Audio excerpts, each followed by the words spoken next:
모든 사회의 질서는 결국 가정에서부터 시작되는 것입니다. 가정에서 자기 부모를 존귀히 여길 줄 아는 자가 사회에 나가면 윗사람도 존경할 줄 알고 윗사람을 대하는 법을 알게 됩니다. 또 보이는 바 자기 부모를 섬길 줄 모르는 사람이 보이지 않는 바 하나님을 잘 섬길 수 없다. 그래서 보이는 바 자기 부모를 잘 섬기는 대로 또 보이지 않는 바 하나님을 잘 섬기는 사람과 같이 된다. 그런 뜻이 되겠습니다. 어버이 주일이 되면 자꾸 생각이 나는 게 있는데, 저는 어렸을 때 우리 아버지가 굉장한 효자이셨어요. 그래서 평생을 할아버지 할머니 돌아가실 때까지 모셨지만은 같은 집에서 이렇게 모시고 그랬는데, 또 그걸 저희 형님은 나이가 많아서 일찍 출가를 하다 보니까 어떻게 효도하는지를 본 것은 막내였던 제가 보게 된 거죠. 저는 그래서 당연히 젊은 사람이 노인들이 나이 들면 같이 살아야 되는구나, 그런 생각으로 살게 되었고, 또 갑자기 사업에 어떤 사기를 크게 당하시면서 아버지가 결정을, 미국에 가야 되겠다는 결정, 미국에 가서 살겠다는 결정을 하게 됐을 때 저도 막막하죠. 갑자기 한국 사람이 미국 가서 산다는 게 쉬운 건 아니지 않습니까? 근데 또 오직 한 가지는 부모님을 모셔야 된다는 것 때문에 미국 가서 살게 됐는데, 와이프만 고생한 거죠. 사실 부모 모신다는 게 제가 모시겠습니까? 와이프가 모시게 된 거죠. 그렇게 되고, 또 부모님은 미국에서 이제 총옥 가시게 됐고, 이제는 저는 완전 고아가 됐지만 또 한 분 살아계신 우리 장모님, 어머님이 여기 앉아 계시기 때문에, 또 어머니 보고 자꾸 수지 와서 같이, 수지가 아니라 수지에서 그만 이제 같이 세종에 내려 살자 그러는데, 아직 젊다고 돈 벌어야 된다고 아직 이렇게 안 내려오고 계시는 가운데, 우리는 어쨌든 이 같이 산다라고 하는 게 물론 부모님을 고생시키는 분도 있지만, 고생시킨다는 그런 의미보다는 저는 아내와 함께 평생을 이렇게 부모님을 같이 살았었는데, 같이 사는 게 그렇게 힘든 건 아니고요.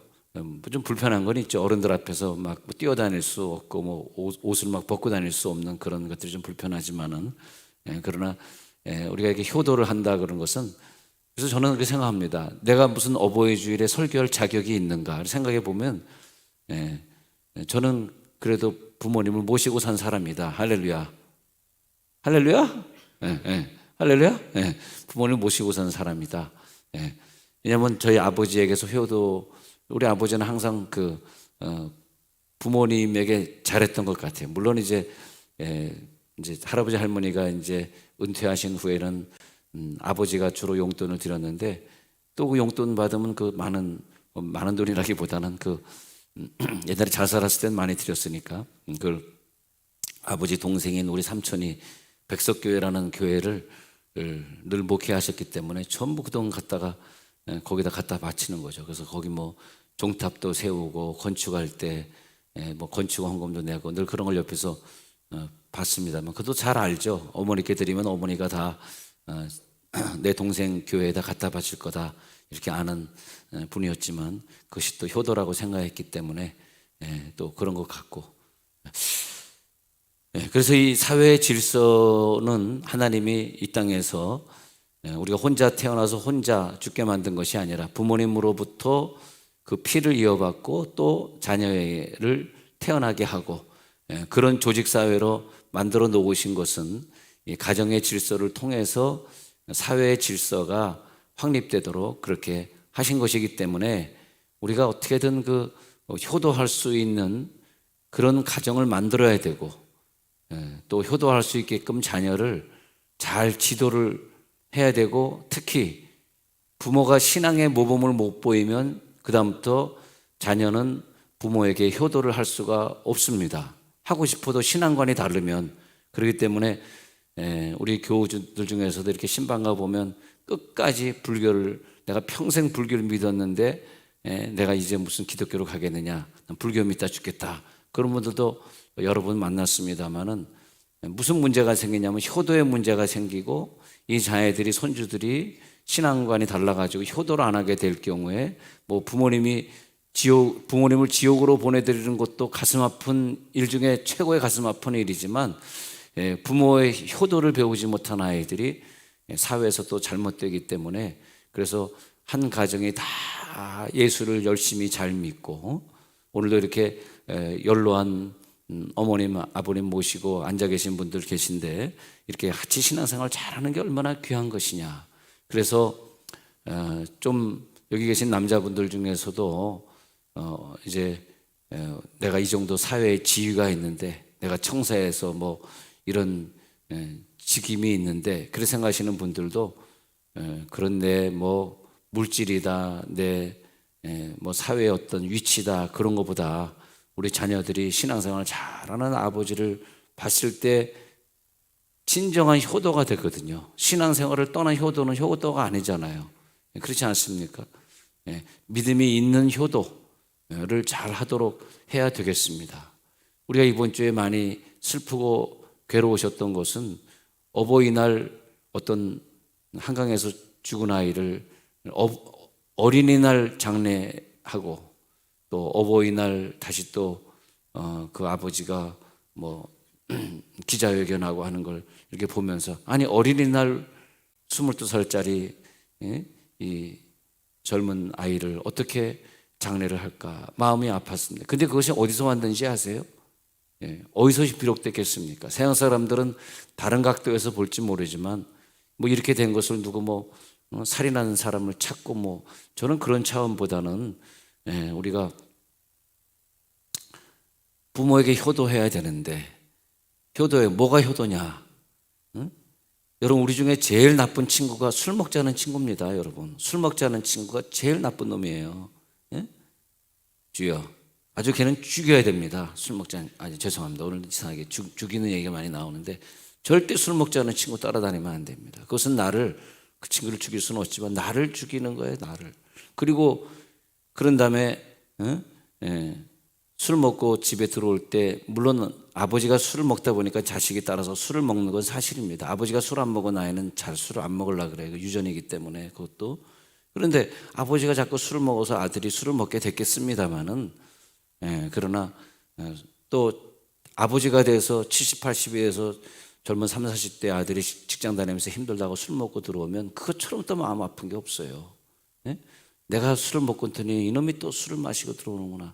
그러더니 결국은 뭘로 끝납니까? 사고로 끝나는 거죠. 그런데 이 시대의 마지막은 효도하는 사람들이 불효하게 되면서 마지막이 된다.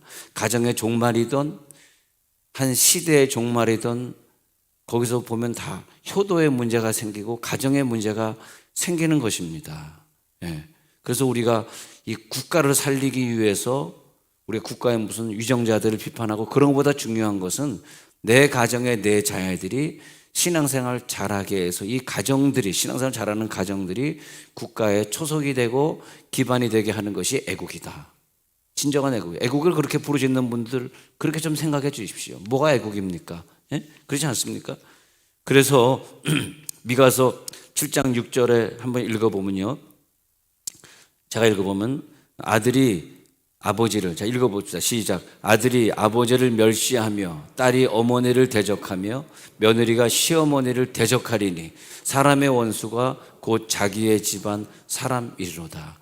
사람의 원수가 자기 집안 사람이 되는 이것은 뭐냐 하면은 우리가 어른들을 잘 공경하지 않을 때 시작되는 것이다. 그 효자가 자기의 뭐 시부모님이나 장인 장모나 자기의 부모님을 잘 섬기는 효자가 있으면 그 효자 곁에 있는 형제들, 그 식구들이 서로 또 싸우질 않아요. 근데 불효하면 꼭 형제들끼리 싸우게 되기 때문에 그 불효함으로써 그런 문제들이 많이 발생해요. 결국은 우리가 하나님 아버지로 고백을 해야 되는데 하나님 아버지로 고백하는데 문제가 생기는 거예요. 왜? 내 아버지랑 내가 원수니까 하나님 아버지로 고백하는 게 문제가 생기는 거죠. 신앙생활하다 그런 거 많이 봤어요. 그렇게 나이가 50대가 됐는데도 이 남자가 신앙이 성장하지 않아서 좀 심리학적으로 상담학적으로 과거를 물어봤더니 아버지랑 왼수처럼 사는 거야. 왼수처럼 살았어요. 아버지 죽이고 싶었어. 응? 그러니까 죽이고 싶은 게 아버지인데 불교에서는 안 그랬는데 기독교 오니까 하나님 아버지 이러니까 아니 아버지가 왼수인데 여기가 무슨 아버지가 있어. 나 불교로 돌아가 이렇게 된 거예요. 불교로 돌아간다는 거 아버지 없는. 그래서 그 사람은 한동안 아버지 하나님 삼촌 그렇게 부르더라고요. 왜 아버지가 왼수인데 무슨 여기 오니까 무슨 아버지가 또 있어? 아버지의 아자만 들어도 자기는 죽이고 싶은데 그러니까 자녀를 효도하게 만드는 게 얼마나 신앙적으로 중요합니까? 여러분 남편 중에서 신앙생활 오래 했는데 성장하지 못하면 꼭 물어보세요. 뭐 이상하게 물어보면 안 되고 싸우니까 그렇게 하지 말고 좀 분위기 좋을 때 아버지와의 관계를 한번 물어보시기 바랍니다. 제가 왜 목사까지 됐겠습니까? 저희 아버지가 저희 할아버지를 잘 섬겼고 물론 이제 그 증조 할아버지는 이북에 살 때 순교 당했기 때문에 같이 그러니까 저도 탈북자네요. 같이 남한으로 내려오지 못했습니다만은 이 남한에 내려와 가지고 아유 어제는 이 저 남대문 시장 골목 거리 앞으로 이렇게 운전하고 지나가는데 옛날 아유 저 안에 그래서 택시 운전사 때 아저씨 저 안에 있던 서울에 언제 사셨어요? 그러니까 뭐 자기는 저쪽 뭐 저쪽 다른 동네에 살았기 때문에 이쪽을 잘 모르는데 하여튼 여기서 뭐 택시 운전하고 있더라고. 그래서 남대문 시장 저 골목에 선엘 문방구 혹시 아세요? 제일 문방구 잘 됐던 그 집 아십니까? 그랬더니 아십니까? 그랬더니 딱지를 대면서 몰라요 그러더라고요. 별로 의미가 없더라고요. 딱지를 몰라요. 모르는구나. 자기는 이 동네에서 안 살았다 그러시더라고요. 그 부모가 말이에요. 자녀를 다 대학 나왔습니다만 말이에요. 6명을 다 대학 공부시키려고 아침부터 나중에 형이 또 결혼한 다음에는 또 며느리격까지 또 도시락을 싸요. 이대 다니면서 비밀로 하고 또 결혼 생활을 했기 때문에 왜냐하면 과거 이대 다니고 결혼하면 퇴학을 당했거든요. 그러니까 비밀로 하다 했는데 7명의 도시락을 싸든 어릴 때 보면 도시락 7개 싸는 거예요. 야, 그러면서 자식들을 얼마나 사랑했겠습니까? 또 그 자식들은 또 열심히 부모를 또 존경했겠죠. 그러다 보니까 이렇게 여러 사람들이 또 사역을 하게 되고 그런 것 아니겠습니까? 근데 이 마지막 때가 되면은 대적하게 된다 이거예요. 어른들을 대적하게 돼. 그러면 마지막 때다. 그 가정의 마지막이에요. 뭐가 대적이에요? 부모님이 싫어하는 술, 담배 하면 그게 대적이죠. 부모님이 물론 돌아가셨다 할지라도 살아계시다고 생각하면 그 술, 담배가 내 몸에 안 좋은데 그 부모님이 기뻐하시겠습니까? 그렇지 않습니까? 자, 그래서 사람의 원수가 자기 집안 식구, 자기 집안 사람이로다 그랬거든요. 디모데후서 3장 2절 내려가 봅시다. 디모데후서 3장 2절에 가셔서 이제 읽어봅니다. 시작. 사람들이 자기를 사랑하며 돈을 사랑하며 자랑하며 교만하며 비방하며 부모를 거역하며 감사하지 아니하며 거룩하지 아니하며. 자, 말세의 모습이 잘 나와 있습니다. 하나하나 한번 따져보시기 바랍니다. 돈을 내가 너무 사랑하면 그건 종말입니다. 또 막 자랑하면 그것도 종말입니다. 교만한 것도 종말이고 남을 비방해도 안 돼. 하여튼 누구든 비방은 하지 마시기 바랍니다. 비방하고 또 부모를 거역하면 종말이에요. 감사가 없어지면 거기서 끝이에요. 거룩하지 않게 신앙생활 하면은 그것이 끝이에요. 그래서 보면 여러분 신앙생활도 이렇게 하는 거 보면은 여러분들이 직장에 다니던 뭐 혹은 우리들이 교회에 속해 있던 또 가정에 돌아가던 우리들이 그것에 실패하면 안 되는 거더라고. 그 대상에게 감사하고 거룩하게 섬기고 그 참 중요한 거예요. 그것을 어렸을 때 가정에서 잘 배워줬어야 돼. 그래서 오늘 저녁 7시 반에 어떻게 하면 우리들에게 효도를 배워줄 수 있는가는 7시 반에 유명한 교수님을 모시고 우리가 예배를 드리려고 합니다. 효도하고 싶으신 분들은 다 오늘 저녁 7시 반에 나와야 됩니다. 광고로 넘어갔다 다시 설교로 넘어오겠습니다. 그래서 잠언 30장 17절 볼까요? 잠언 30장 17절. 그래서 우리 부모님을 생각할 때 시작. 아비를 조롱하며 어미 순종하기를 싫어하는 자의 눈은 골짜기의 까마귀에게 쪼이고 독수리 쉐끼에게 먹히리라. 순종해야 됩니다. 욥기서 12장 12절에 보면요, 욥기서 12장 12절에는 또 나이 드신 분들에겐 그 대신 뭐가 있냐 하니까 시작. 늙은 자에게는 지혜가 있고 장수하는 자에게는 명철이 있느니라. 나이가 드신 분들에게 대화를 해보면 지혜가 넘쳐나고요, 그 다음에 오래 사시는 분들에게는 오래 살면 살수록 명철이 그에게 있습니다. 그래서 우리가 순종해야 되는 거죠. 아까 읽어드린 잠언서에 가가지고 잠언 23장 24절 볼게요. 23절 24절 두 절 보고자 합니다. 잠언 23장 24절에 가서 보면은 처음 읽어드린 구절. 의인의 아비는 크게 즐거울 것이요 지혜로운 자식을 낳은 자는 그로 말미암아 즐거울 것이니라. 할렐루야. 누가 즐겁냐 이거예요. 신앙생활 잘하는 아비가 즐겁게 된다. 우리가 부모님이 신앙이 없을 때는 우리 자녀들이 신앙생활 안 하고 그냥 사회에서 좋은 대학 들어가고 성공하면 좋아할지 모르지만 그것이 언젠까지 가는 게 아니에요. 어느 순간에 내가 70이 되든 80이 되든 하나님의 은혜를 체험할 날이 와. 그때는 의인의 자녀를 둔 것이 얼마나 감사했는가를 알게 될 때가 온다는 거예요. 우리가 젊었을 때 40대 50대 때는 우리 아이들이 대학 잘 들어가고 좋은 직장 들어가고 그게 기뻤는데 그건 내 신앙이 없을 때 하는 얘기예요. 내가 이제 신앙이 생기고, 왜냐하면 세월이 지나가면 신앙은 언젠가 생기게 될 거 아니에요. 그리고 천국이 가까울 때가 옵니다. 그때 내 자녀가 어떻게 될 것인가 생각해보면 뭐가 그렇게 후회가 되냐 하면 내 자식이 좋은 대학 그때 들어갔고 그래서 좋은 직장 가졌던 것이 감사한 게 아니고 내 자녀들이 비록 그때 대학은 못 갔지만은 지금까지 신앙생활 잘해주고 신앙생활 잘하기 때문에 며느리하고 사위하고 잘 지내는 것을 볼 때 크게 그렇게 감사한 거예요. 진짜입니다, 진짜. 그래서 24절에 의인의 아비는 그때 가서 크게 즐거울 것이다. 읽어봅시다. 24절 25절 시작. 의인의 아비는 크게 즐거울 것이요 지혜로운 자식을 낳은 자는 그로 말미암아 즐거울 것이냐. 25절 내 부모를 즐겁게 하며 너 낳은 어미를 기쁘게 하라. 그렇게 되어 있는 것입니다. 이사야 3장, 잠언 13장 14절에 가서 보면 잠언 13장 14절에 한번 또 읽어보겠습니다. 잠언 13 시작. 지혜 있는 자의 교훈은 생명의 샘이니 사망의 그물에서 벗어나게 하느니라. 이 부모에게 물려받은 지혜, 하나님을 섬기는 지혜는 그 지혜 속에서 생명이 철철 넘쳐나 가지고 사망에 다다르지 않습니다. 사망의 그물에서. 우리 한강 사건을 두고 보면서 우리는 어버이 주일을 맞이하게 된 하나님이 우리에게 깨우치는 교훈이 있습니다.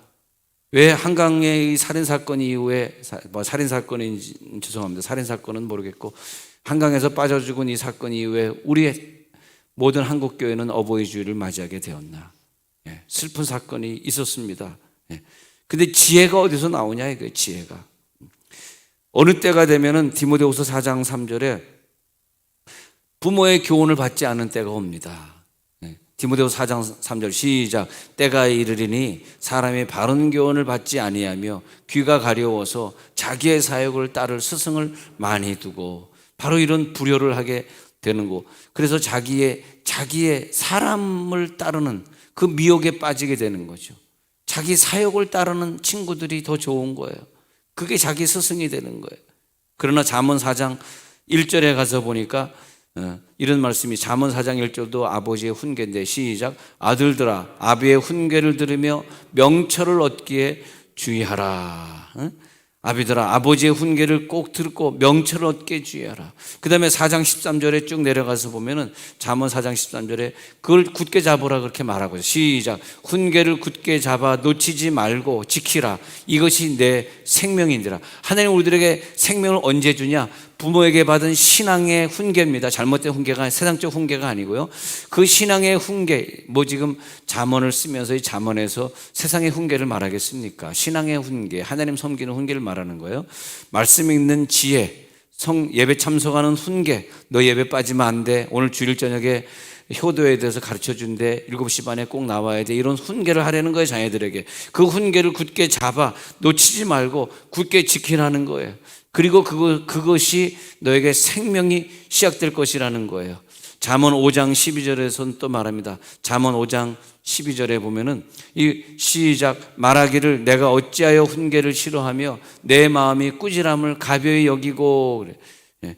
그렇게 가벼이 여기면 그 다음에 육체가 쇠폐할 것이 내 육체에 어려움이 올 거라고 13절에는 계속해서 또 말하고 있는 것입니다. 이제 이사야 3장 5절에 보면은 우리가 어르신들을 존경하고 또 내 앞에 은혜를 주는 자들, 목자님들, 또 교사님들을 우리들이 존경해야 될 이유가 있습니다. 읽어봅시다. 시작. 백성이 서로 학대하며 각기 이웃을 잔해하며 아이가 노인에게 비천한 자가 존귀한 자에게 교만할 것입니다. 이렇게 교만해지고 어른들을 몰라보고 선생을 몰라보면 이 세상의 종말이라는 뜻이기 때문에 우리는 교사를 알아보고 목자님을 알아보고 또 교육자들을 알아보고 그들을 더 존경해 드리고 더 예절을 또 다하고 하나님이 나에게 이 어려운 시험을 이기게 하는구나. 그리고 또 저분이 원하는 대로 내가 신앙생활을 잘하게 하는구나. 저분은 내가 흔들리지 않고 신앙생활을 하는 걸 원하지. 그 부모님 앞에 저 어른 앞에 내가 잘해야지. 우리에게 윤리가 무너진다면 그것은 하나님의 질서에 대한 도전이 되는 것입니다. 끝으로 잠언 읽어드린 23장에 다시 가셔서 오늘 그런 진리를 한번 보시면서 자, 읽어드렸던 구절 한번 보십니다. 그리고 여기 보면요, 잠언 23장 29절 제가 설교를 따로 안 하더라도 한번 보시기 바랍니다. 23장 29절에서 재앙이 네게 있느냐, 근심이 네게 있느냐, 분쟁이 네게 있느냐, 원망이 네게 있느냐, 까닭 없는 상처가 네게 있느냐, 붉은 눈이 네게 있느냐. 30절을 보시기 바랍니다. 술에 잠긴 자에게 있고 혼합한 술을 구하러 다니는 자에게 있느니라. 포도주는 붉고 잔에서 번쩍이며 순하게 내려가는 것 같지만은 그런 것을 절대 포도주도 보지도 말라는 것입니다. 결국은 32절에서 그것이 사탄이에요. 사탄이 돼. 네. 여러분 환상의 눈이 떠가지고 술집에 들어갔을 때 환상으로 보시기 바랍니다. 뱀들이 우글거리고 그 술잔 속에 뱀이 있어요. 그걸 마시는 거예요. 얼마나 그게 안 좋습니까? 전 이번 사건을 보면서 이 모든 주범은 술이다. 예. 이걸 우리들이 이겨야 된다. 이 어버이날 우리 부모님에게 드릴 효도는 세상에 나쁜 친구 사귀는 것을 안 하는 것이고 술과 담배 끊는 것이고 그것이 내 아내에게 할 도리고 내 자식에게 보여줄 도리이기도 하십니다. 32절 보세요. 마침내 뱀같이 물 것이요 32절에 독사같이 쏠 것이다.